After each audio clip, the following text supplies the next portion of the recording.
প্ৰথমতে অলকা হোম কিটচেনৰ ফালৰ পৰা আপোনালোকক সকলোকে নমস্কাৰ। আজি মই বনাইছোঁ একেবাৰে নতুন ষ্টাইলৰ মিনি মেংগো মলাই চমচম। এইটো ইমানেই নৰম, ক্ৰিমি আৰু ৰসাল যে এবাৰ খালেই বাৰে বাৰে বনাবৰ মন যাব। মাত্ৰ কেইটামান সহজ উপকৰণেৰে অতি কম সময়তে এই সোৱাদৰ ডিজাৰ্টটো সাজু কৰিব পাৰি। গৰম দিনত ঠাণ্ডাকৈ খালে সোৱাদ দুগুণ বাঢ়ে।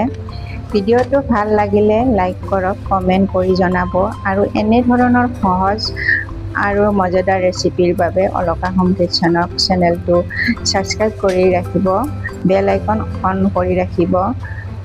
ধন্যবাদ।